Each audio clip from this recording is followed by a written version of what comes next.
So now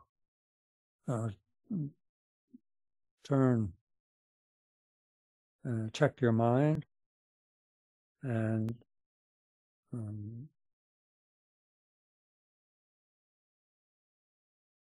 give rise to this, to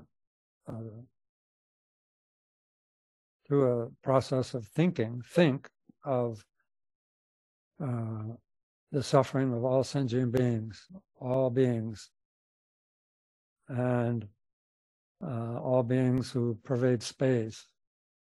So let your mind relax and kind of embrace that concept that has a correspondence to our reality, and that those beings, each and every one, we have some kind of a connection with. They're not just out there independent of us, but we have a connection with them all. And we have a positive connection. By and large, we have a positive connection with them. We should recognize that we have a good, wholesome connection with all beings, and they have been expressing their kindness towards us in the past. And now, because of their conditions, they're in a state of problems of hunger, thirst, heat, cold, too hot, too cold, too hungry, too thirsty, too bewildered, and so forth. And through your connection, our connection with a holy Dharma,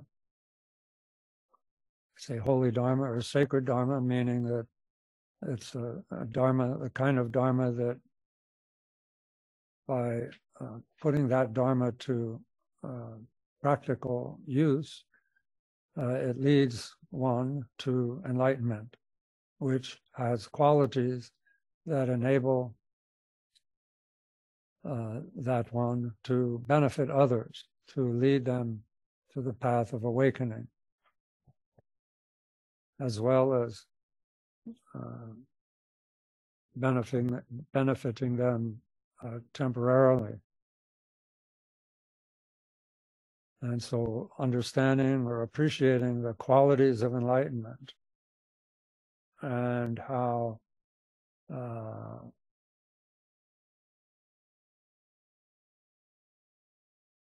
effective enlightenment will be in assuring the welfare of others, then we pin our minds to that as a goal. And since it's a goal that actually has a path, it's not just something that we dreamed up. And to enter into that path, as I mentioned, then we need to train our mind in listening, learning, studying, all these three things that make up this first training, and then reflecting, remembering, contemplating, analyzing what we've learned, and then implementing it. And that's how an ordinary suffering being, that's how an ordinary inadequate person attains full awakening, is by training their mind in that way. And when we've encountered the contributing factors of a lineage, a teacher, and the fundamental support of having this human life. And third, that we have this potential. We have already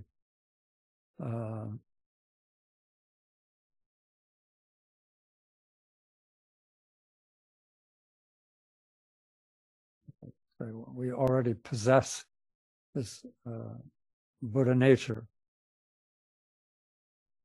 And so all these factors come together and, how do you say, produces this golden opportunity that we have to traverse the path of awakening. And so to begin with, develop this bodhicitta, this aspiration bodhicitta that wishes for all beings to attain awakening, and then give rise to this engaging bodhicitta that by listening to these teachings, then I will be able to practice on the path of awakening. Okay, so this is try to give rise to that initial impulse, and then from time to time notice whether or not it's gone, and then reassert that motivation to listen with that bodhicitta intention. We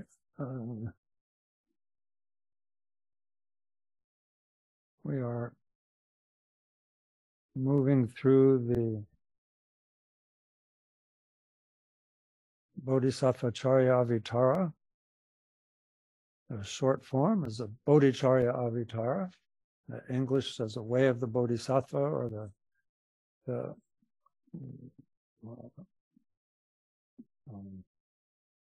conduct or entering into the path of the Bodhisattva. And the text is, at least according to the commentary that we've been using, Khenpo Kumpel's commentary, who was a direct disciple of Palto Rinpoche. Palto Rinpoche taught this by having it, dividing it, you could say, into three parts. The first 3 chapters are a topic of how to give rise to bodhicitta when it hasn't been given, where it hasn't arose.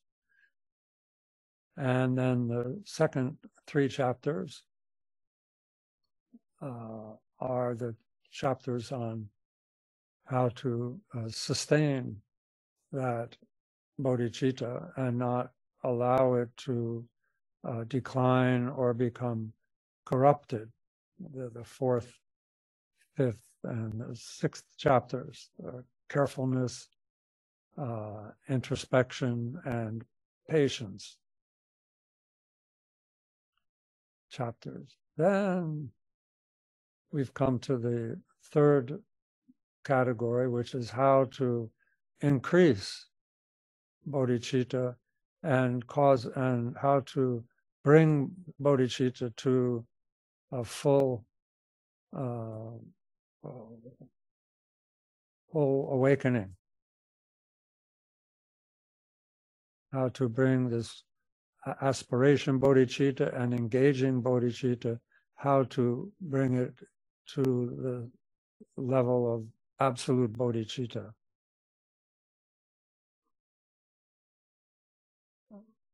And so for that, we need to cultivate and train in the bodhisattva practice of diligence first, which is to cultivate a joyful, enthusiastic interest in and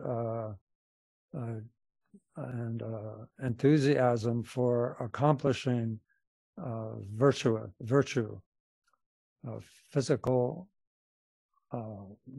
verbal, and mental virtue. And then that virtue, specifically now, we've come to the 8th chapter, and that enthusiasm, that joyful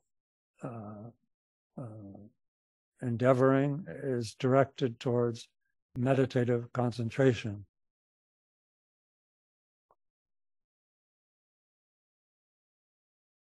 And as we've Shantideva discussed at the outset, as he generally has been doing as part of the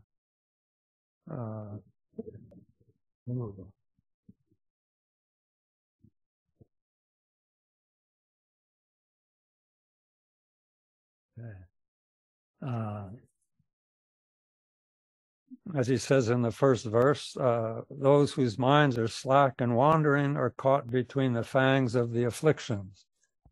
Afflictions meaning like attachment and aversion, or desire and anger or hatred.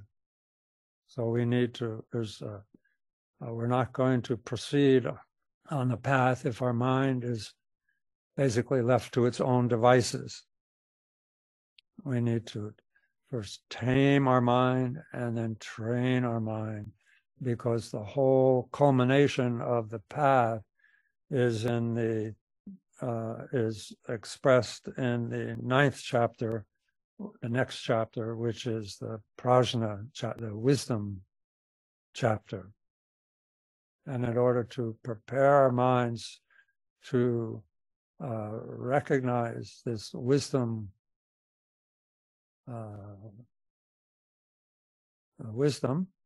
then we need to discipline or train our mind, tame our mind and train our mind in meditative concentration. And as we've discussed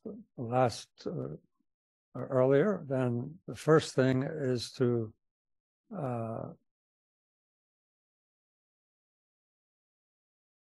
contemplate or recognize that the beginning of our distractions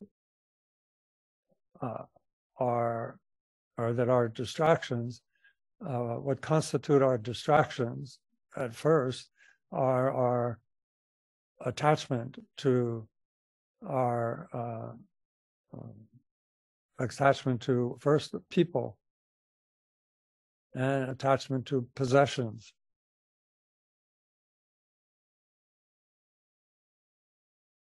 And we already discussed that, so you can refer back to that. I won't spend any more time on that. But this first place where we got up to now gives us contemplations and reflections that the purpose is to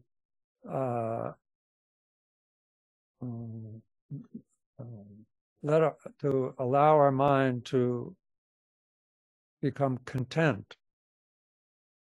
It's a contented mind that is able to be trained in concentrating on an object. And so it's an important piece of the meditation practice, is to be able to isolate your mind, isolate your speech, isolate your body from compulsive disturbances that are explained in the previous section, the first part of that text. And if we spend time learning these things, they're not always they're not always pleasant. Contemplating the disgusting, the impure, foul nature of our body, our physical body, and all of that. But when you are trying to meditate, the memory of that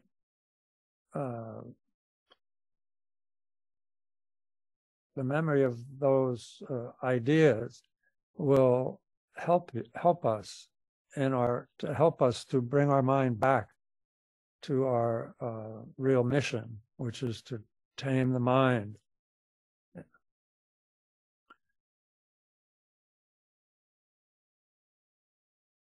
And so that's where we've come up to. Anyway, that was just to not, I wouldn't just read through this and skip over it, but just give it a little bit of a workout, just so you gain some familiarity with it, because you might find that it'll come in handy when you are trying to meditate. But you will recognize that what Shantideva is saying is true, that these are the sort of tenor of our distractions. So I encourage you to look through that section again and again, and even in like Paltar Rinpoche and the Words of My Perfect Teacher and Khenpo Ngakchung, they also present this similar type of breakdown, and when they're discussing the meditative concentration paramita. And if you consult the various sutras where this teaching comes from, it's even more,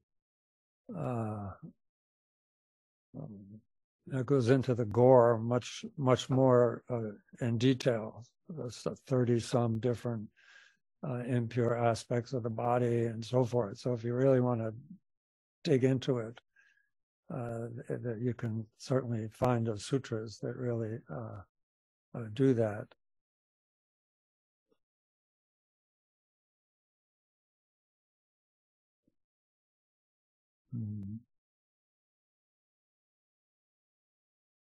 So we are on the 89th verse of the 8th chapter,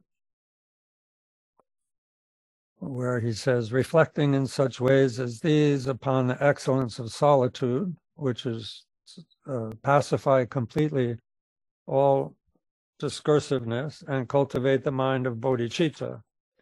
So now he's presenting what the object of our meditation here is amongst all the teachings of the Buddha and the descendants of the Buddha, all the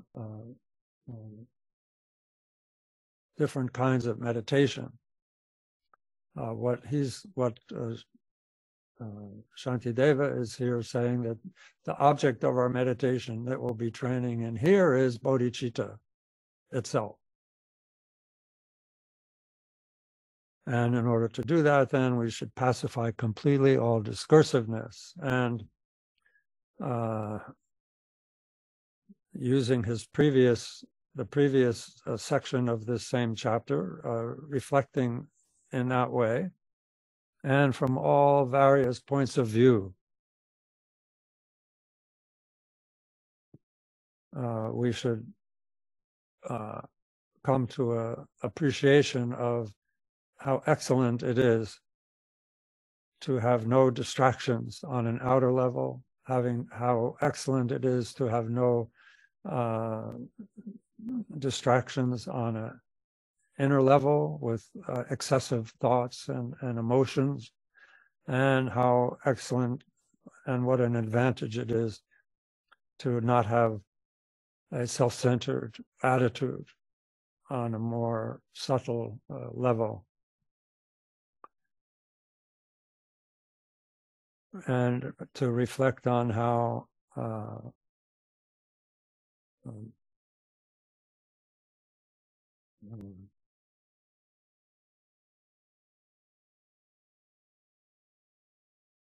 if we have that preparation of Even if we're going to, even for meditate for like a few minutes, if we shut the door and what do you say, turn off the ringer, then take a second and just appreciate, oh, this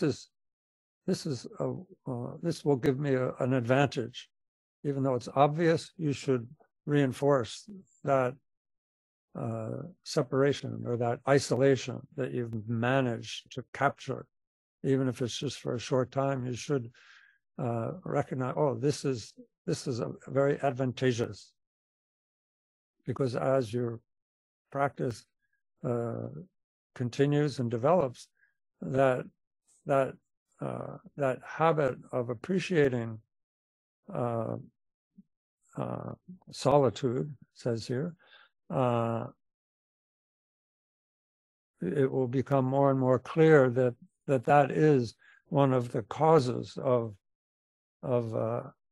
happiness, or perfect kind of happiness, the happiness of the path.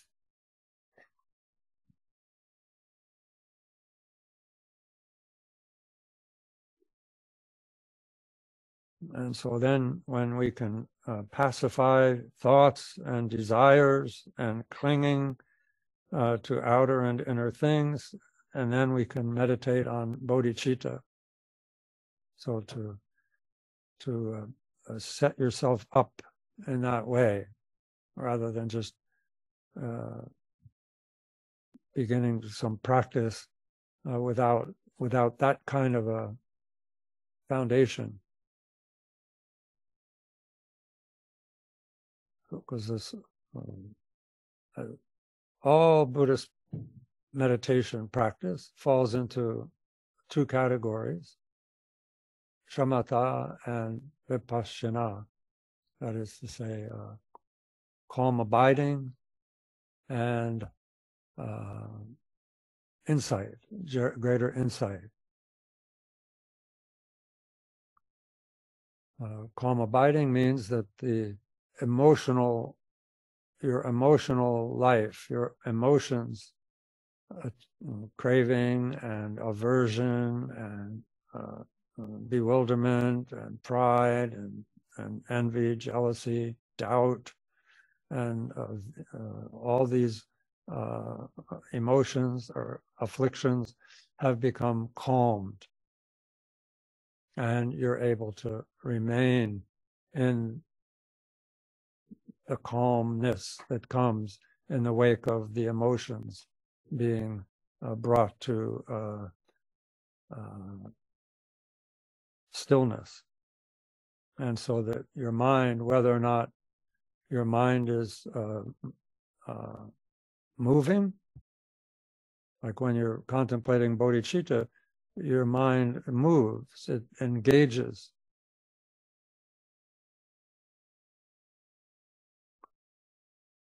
And when your mind is resting, then it remains immovable. Basically, your mind does what you tell it to do. It's been made supple or flexible, and it obeys. You tell your mind to contemplate love and compassion, and it will do it. It won't get scattered around. That's a shamatha. And that's what's covered here. And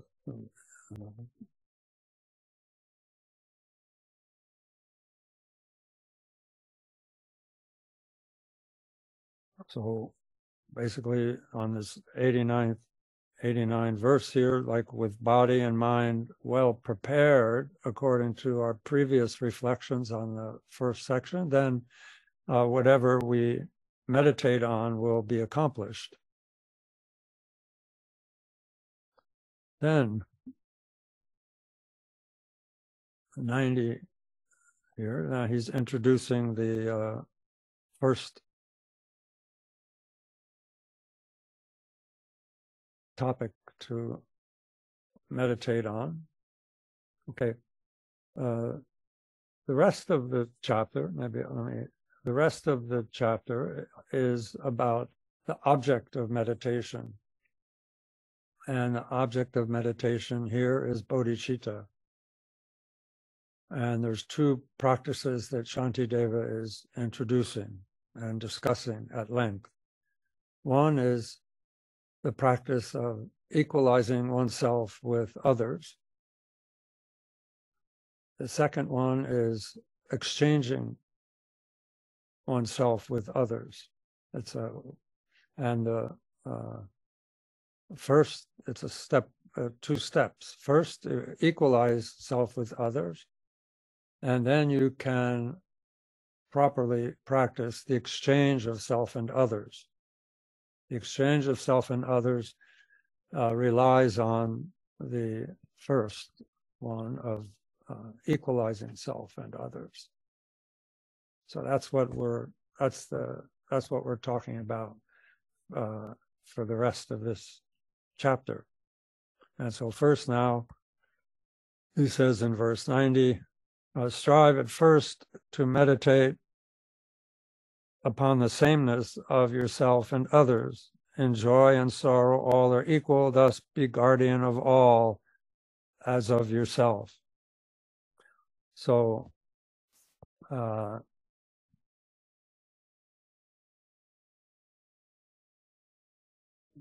this is, he's giving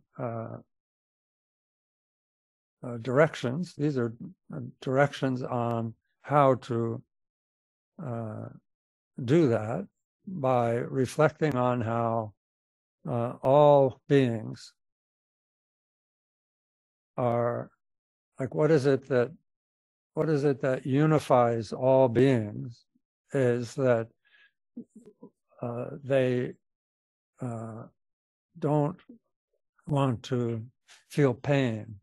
They don't want to feel mental pain or emotional pain or physical pain.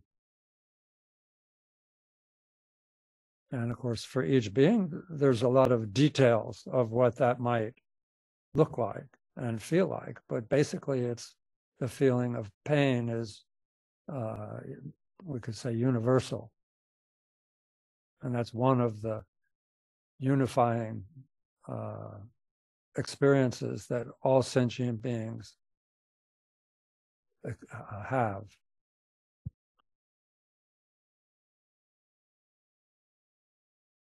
And all beings want happiness. All beings tend to move in the direction of what will be, of what feels like it will be more pleasant, away from pain, or from a neutral feeling towards something, towards happiness. And we can take our own experience of that and simplify it down to those two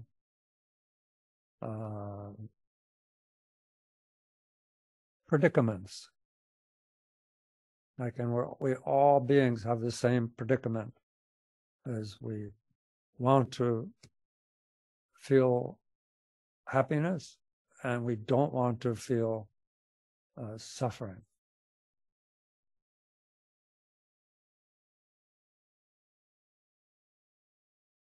Even as human, or as complex human beings, then we have a problem and we want to solve that problem.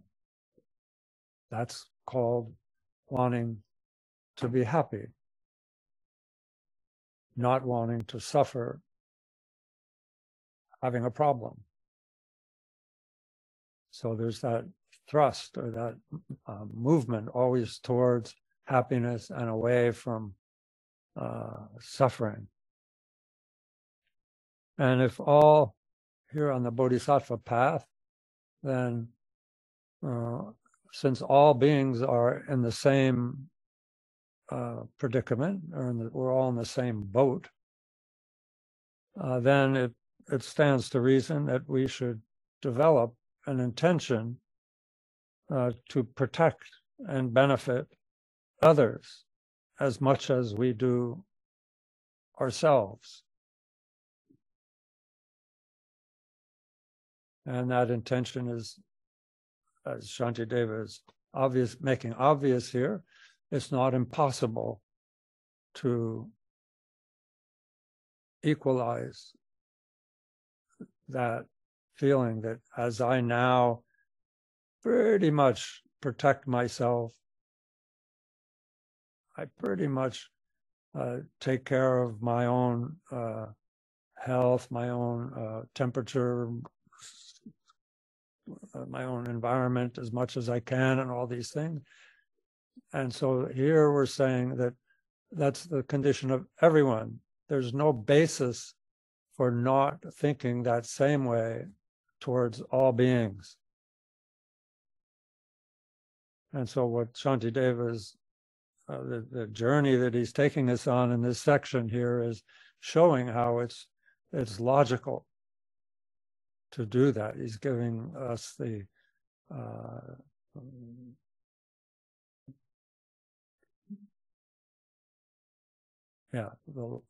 logic behind that meditation on equalizing self with other. All beings think in some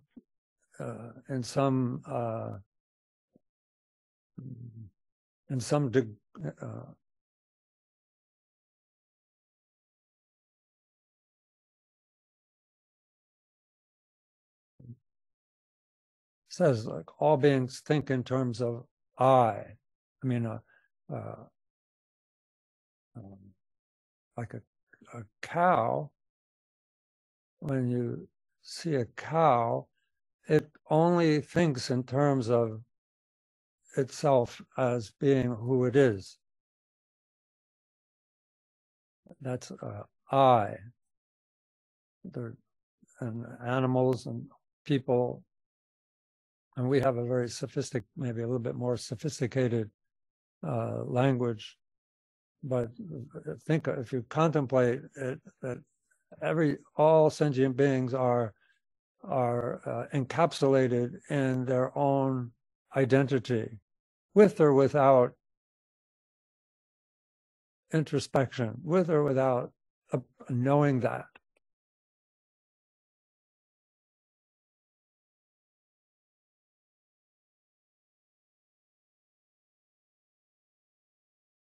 And when they think of I, then they think of mine. I and my stuff, I and my desires, so that I becomes even reinforced by its objective experience that it acquires, or that it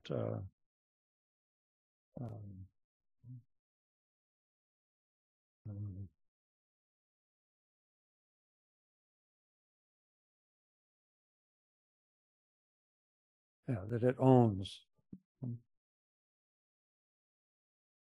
Ultimately speaking, there's no basis for that notion that I actually has some reality. It is something that is added on to one's experience.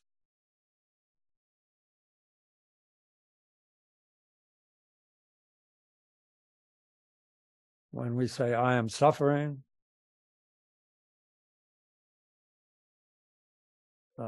suffering is there, but we can't say that there is an I who is suffering.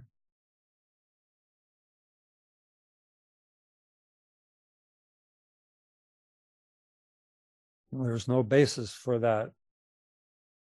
It's an assumption we've become habituated to as a label. We'll go more into that, but at this point, just to unify or to equate ourselves and embrace all beings as being equal, and first think in terms of everyone wants happiness, and not want suffering, and all beings think of themselves as an I, that there's this self-identity, and that there's really no basis for it. And when we think in terms of I, then we think in terms of the other. One, through interdependence, when we have the mistaken notion of an I, then that gives rise to a mistaken notion of other.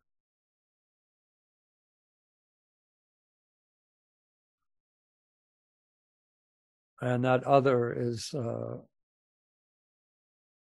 different or is alien to us, separate, you could say. And there's no basis for that either. There's no basis ultimately for that. And by ultimate, I don't mean that, not to just throw that term around.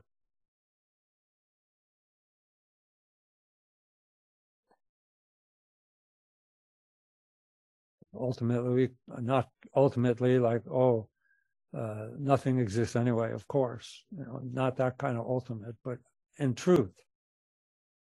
In truth. I cannot be found.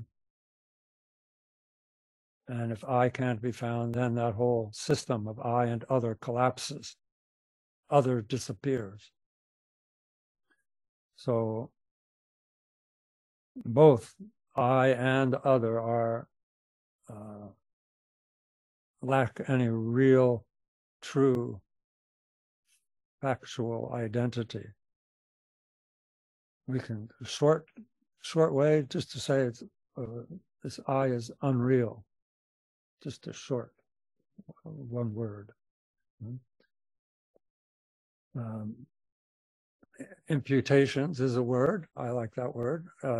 Imputation means something that's overlaid onto something that it doesn't, the thing itself doesn't actually have. And imputation is, I hope that's what I mean. Imputation is, it's something that's applied to something that thing itself doesn't actually have.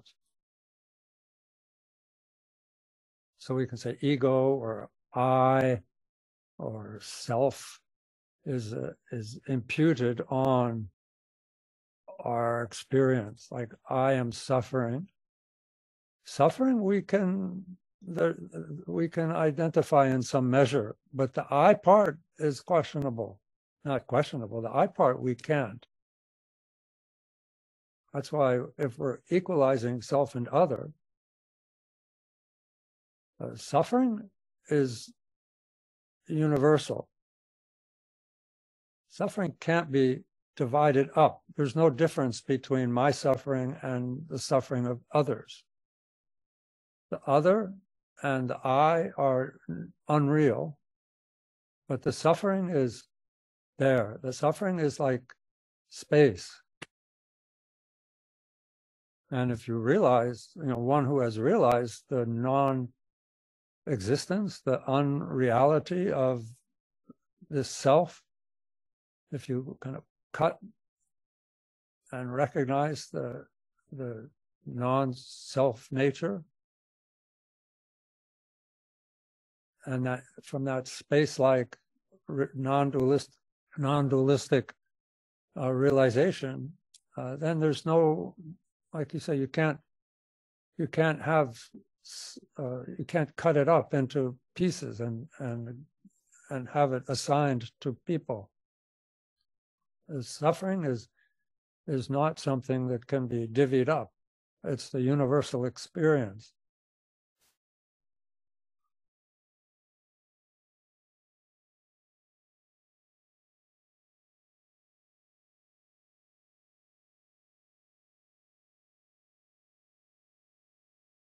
So when we can continue to undermine and through examining and analyzing and meditating on this notion of an I, there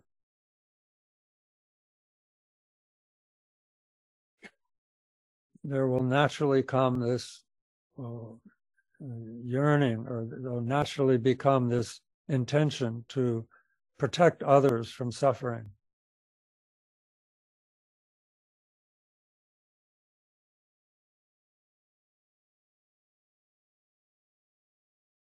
And so that real intention is sort of supported. We can say those words. That's how we begin. And then we can begin to appreciate, and then methods to undermine that, the continuity, that seeming continuity of that self-identity. And as that begins to erode, then that wish to benefit others, to protect others from suffering, is the natural outcome, becomes a natural outcome of that.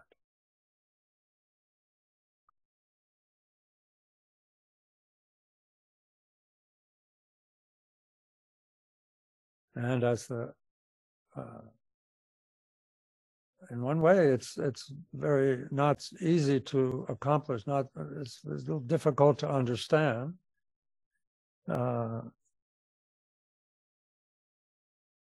In another way, it's not that difficult. We can see small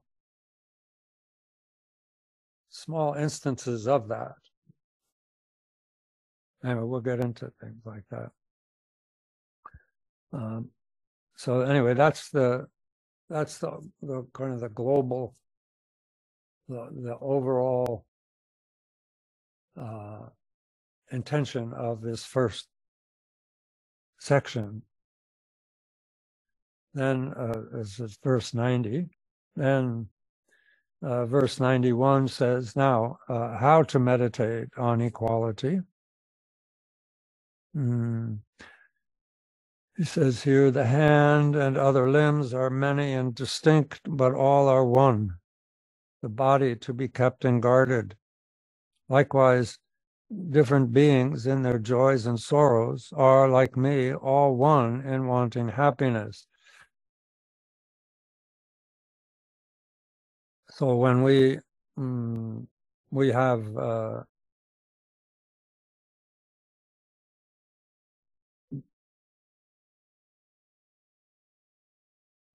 if we look and see, even though our body is made up of like legs, two arms, head, torso, and then even more, but we treat it as a unit, like we protect the whole thing. Everyone cooperates, so to speak. You watch your step to protect your arms and your head, and everything's kind of operates as a unit.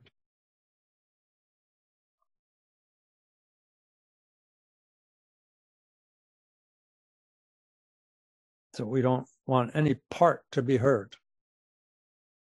If we stub our toe, our hand goes and massage, does something, and everything kind of protects that whole body. And we think of it as one, but actually it's always been an assembled and a composite. It's just all many different items aggregated together. Body is, again, imputed on that collection of individual items. There's no actual body. But we think of it that way. It's a habit. Like there's this monolithic presence that we call our body. And sentient beings are also an aggregation of individual beings. All 6 realms of samsara are just an aggregation of individual beings. And they all have joys and sorrows. And so, just like we don't want any part of our body that we think of as a unit harmed, now, likewise, we can think of all sentient beings as a body, like a big body, and we don't want any harm to come to any of those sentient beings. Think of all sentient beings as being like a single entity, just like we think of all the pieces of our body as a single entity. So that we can get used to that.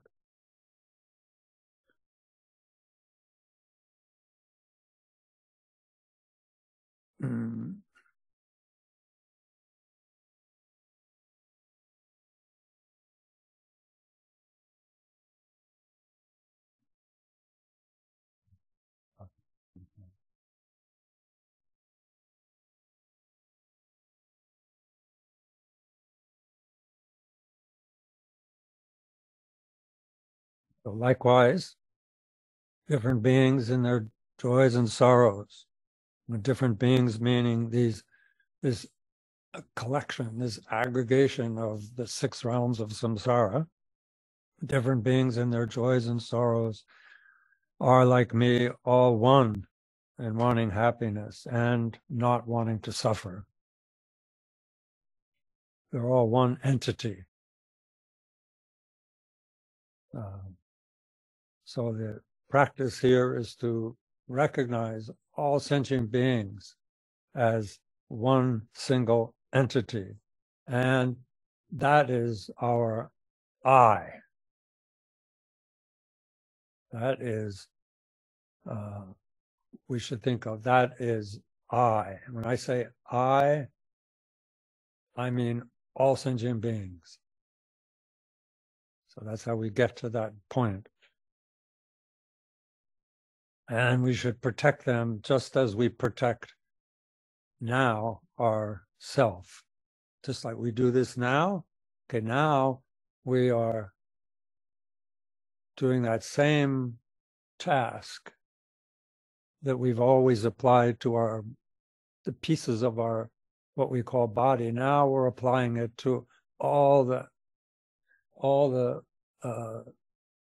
different sentient beings, because they're all in their differences, all share the same impulse: happiness, suffering, wanting, not wanting. So this shift, or not shift, but this embracement.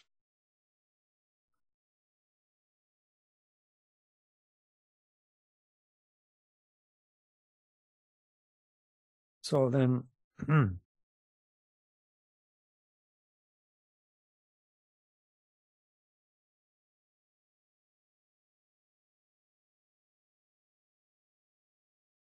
so how many bodies do we have? Do we just have one body?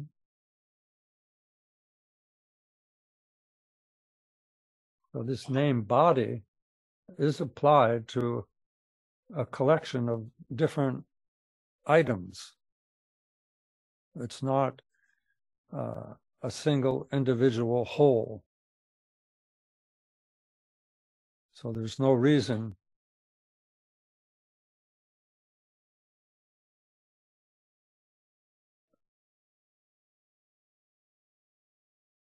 why our mind can't be attached to all sentient beings. We can be attached to this collection of pieces. So there's no logical reason why we can't similarly become attached to all sentient beings.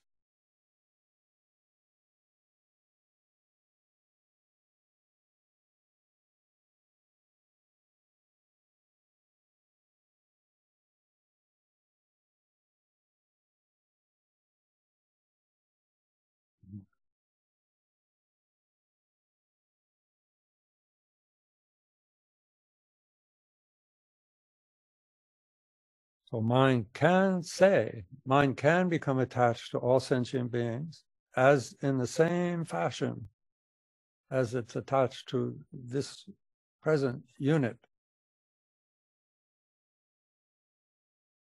And it can, then we think that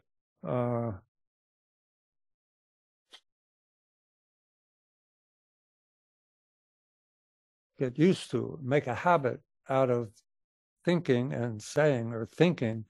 When we say myself, we mean all sentient beings.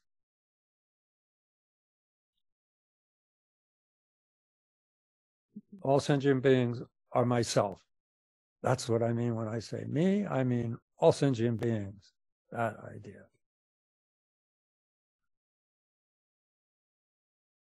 And by becoming habituated to that, which, by the way, is how we've become separated from others, because we become habituated to only thinking of this being our body. There's no reason why that happened. It was just our grasping mind in the womb, Buddhist idea, gestation and all that. Then our consciousness merged with the procreative fluids in the human body, mother's body, and we started to become attached to that and we clung to that, and that became our unit, our body, my body. And there's no reason, like Shantideva is trying, again and again, he drives home this point. There's no reason, since there was no reason for that in the first place, there's no reason why that same grasping onto one body can't be grasping all sentient beings.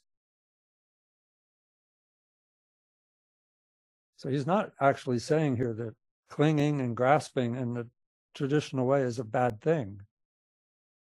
First, we're using our attachment to our own body, and now we are becoming attached to all sentient beings.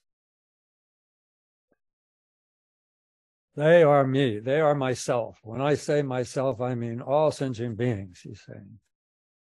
And making that a habit will result in caring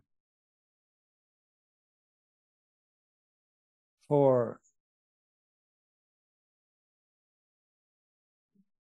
all sentient beings identically to how we care for ourselves now. That's what's in store for us if we make this a habit. I mean, think about it logically.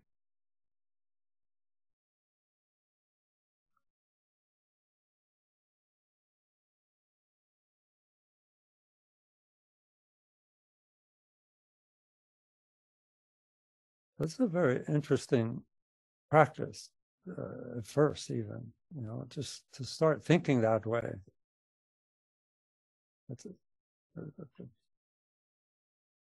Try it.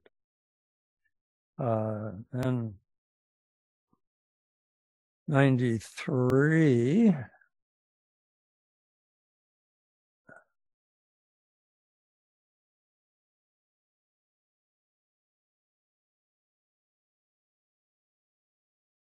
Where are we?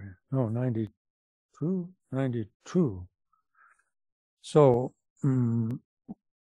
here, this pain of mine does not afflict or cause discomfort to another's body, and yet this pain is hard for me to bear because I cling and take it for my own. So then, how is it possible to identify or to relegate all beings as being me, when I don't feel other people's pain, I don't feel other beings' pain, and they don't feel my pain? And so like he says here, this pain of mine doesn't afflict or cause discomfort to another's, but I can't bear it. Now there's two actually interpretations here. One from this Kempo Kunpel, who, and then one from somewhere else. It says, and yet this pain is hard for me to bear because I cling and take it for my own. In other words, I mean, literally, what he's saying in this 92nd stanza is that my pain is because I cling to this body as being perhaps the major part of who I think I am, you know, to cling for my own. I take it for my own. Another interpretation here is that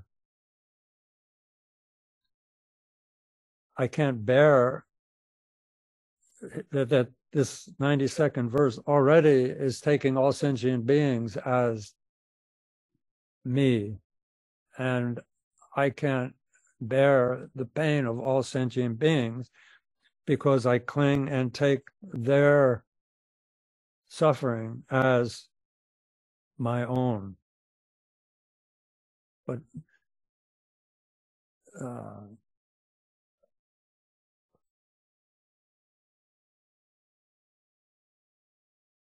the direction that this is taking us here is that it's the mind that feels suffering. Body itself doesn't suffer. Body and mind are not identical. Mind suffers interdependent or depending on the degree of attachment it has for the body, for its present body.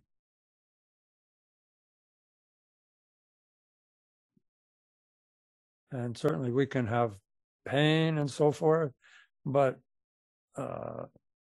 we can become so enthusiastic about doing something that our mind doesn't feel that pain.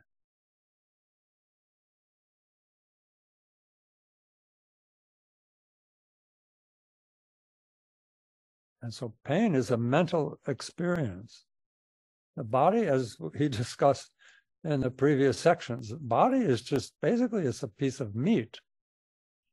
It doesn't think, it doesn't have pain, it doesn't have any of those experiences that it does when there's a mind that's grasping onto it. And certainly great practitioners, great accomplished practitioners have shown, even in these days, how if there's the more unattached mind is to the body, the less pain. And as in the case of some, like their realization was such that whatever happened to their body, their mind was always in a state of perpetual joyfulness. So that's held as a possibility, a very not so. We can see small examples of that in our own experience. Mind over matter, mind over body. But as a principle here, he's getting to the point where we're talking about this grasping mind as being something that can grasp all sentient beings. And then here in the next verse, that my suffering is because of I'm affirming in an ongoing way this I. I is this grasping I. I is a grasper. And other beings' pain I do not feel, and yet, because I take them for myself, that is to say, I'm on the Bodhisattva path, and I'm practicing this way, I'm practicing equalizing myself with others. That's what, because I take them for myself, their suffering is mine, and therefore hard to bear. Now I can't bear the suffering of others because I'm embracing them as previously I did with just myself.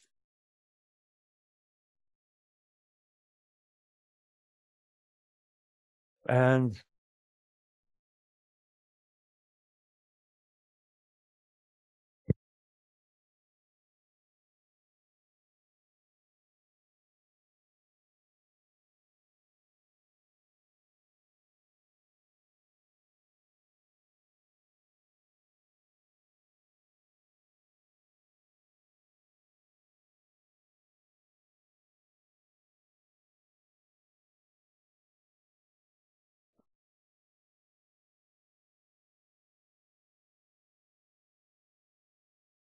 so for many lifetimes, we have, our mind has entered into, as I mentioned, entered into the process of gestation and grasped at it, at that developing body as its body, and it feels pain, suffering.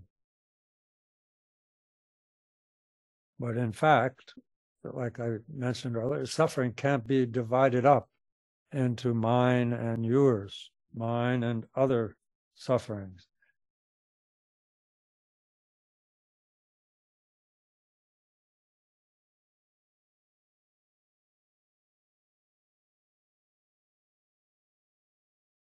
If we make a habit of others being I, then their pain is felt by me also. It becomes your mind's experience. That's what, yes.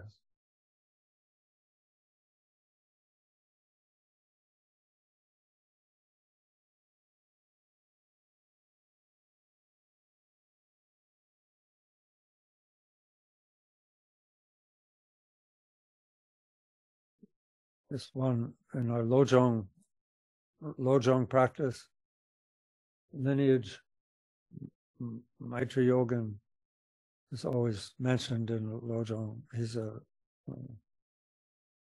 great bodhicitta practitioner of mind training.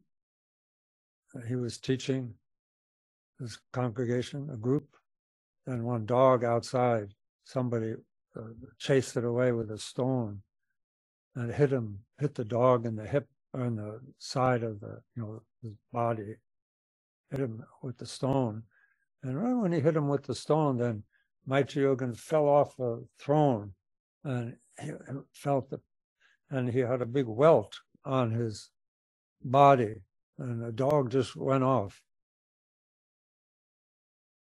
So this is a well-known example of his compassion, how he could take on the suffering of others in that way, almost not intentional, almost instant, like it's as if the stone had hit him.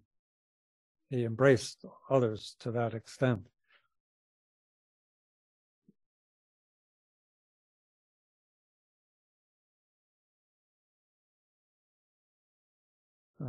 Then in the commentary, it says that even though, how we said, it may be very difficult to grasp this idea at first and to accomplish it, of course, to that extent, definitely. But even he gives the example in the commentary of like if you're going to sell your horse, if you have a horse that you're selling, then you care for it and you worry about it and you take care of it. right up to the point where you sell it. Then as soon as the new owner takes it away, you become indifferent to it.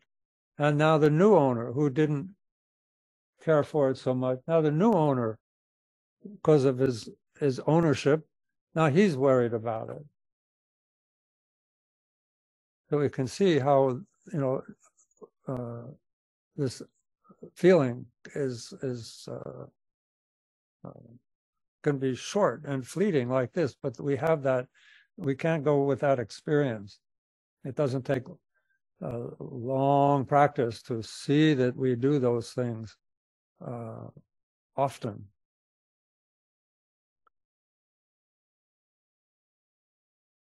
And so there's no reason to say that the label I cannot be applied to others, to the other.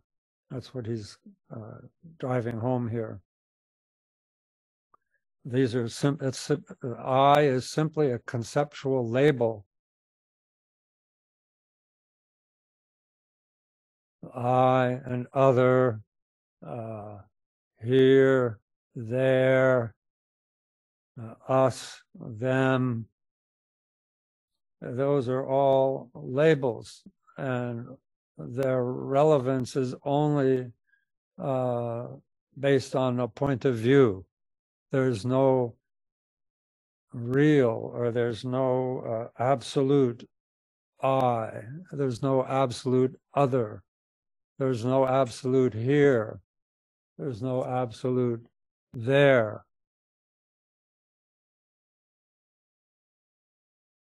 There's no absolute now and no absolute then. Like that. These are all simply conceptual, a process of conceptual labeling.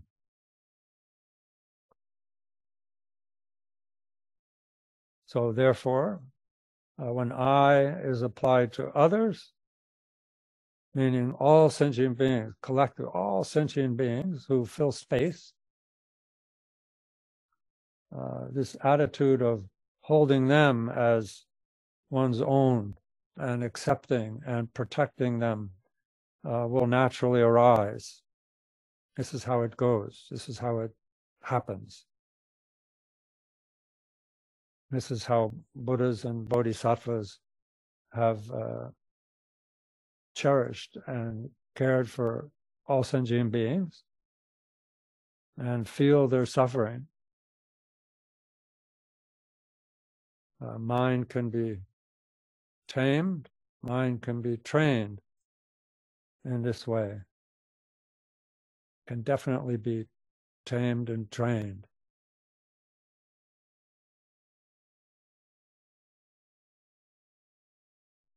So if we apply this and actually go through kind of a routine, maybe assuming a good meditative posture, where you're seated in a stable posture, stable manner, on a chair, or with your legs crossed, or on a chair, and back straight, and your chin slightly tucked in, so that your upper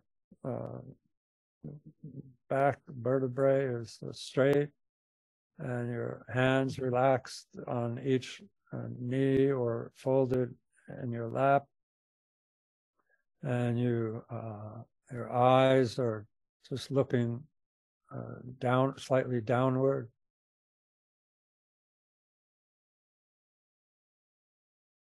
And mouth is relaxed, just gently closed, with your tongue touching the back of your front teeth, that upper palate thing.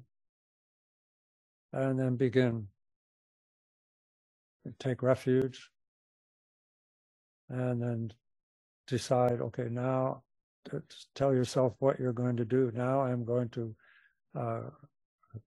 contemplate the equality, myself equal to all beings, and start thinking that you are When you think of I, you're thinking of all sentient beings. Yeah, do that. That's very good. I think that I am.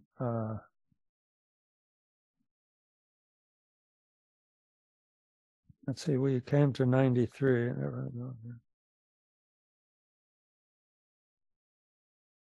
We'll take the next three verses. It's more, I think, sort of reiterating this. And 94 says, "And therefore I'll dispel the pain of others, for it is simply pain, just like my own. And others I will aid and benefit, for they are living beings like my body." Okay, well, this is a little curious because, I mean, Shantideva is saying here that that there's some connection between if pain doesn't do anyone any good, then it's logical that I would want to remove it. Not that it's my moral or ethical responsibility to do that, but it's logical that if something isn't benefiting someone, that I would act to remove that. Therefore, I'll dispel the pain of others, for it is simply pain, just like my own, and others I will aid and benefit. For they are living beings like my body. So they're just like me, with a body that was hunger and thirst and etc. And it doesn't do others any good to be hungry and thirsty, etc., etc. There's no ultimate benefit to that. So I should remove it. So I think we have to practice this to the point where that also we have that feeling. It's not like a vow or a behavioral thing. It's a logical result of taking all beings as the I. Since I and other beings both in wanting happiness are equal and alike, that there's not the slightest difference in wanting happiness between beings. What difference is there to distinguish us, that I should strive to have my bliss alone?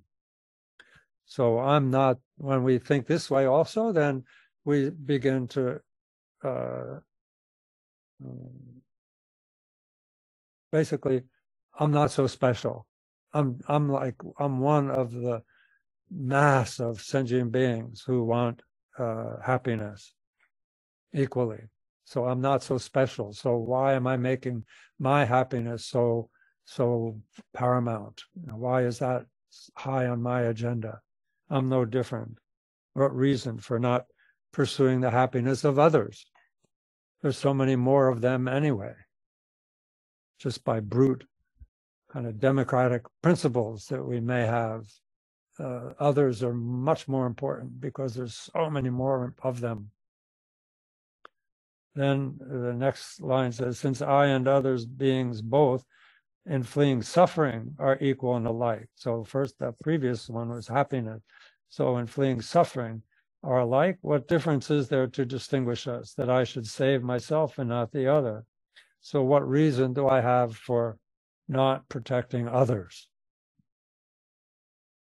So you can use these as reinforcement and kind of pursue the logic of these verses up to this point, up to verse 96. We'll end here, but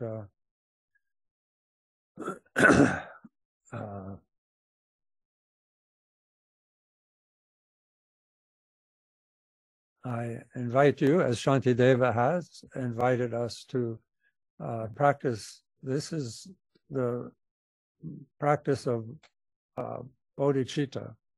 And when people say, oh, okay, now meditate on bodhicitta, and it could be the case that you really have no idea what that means.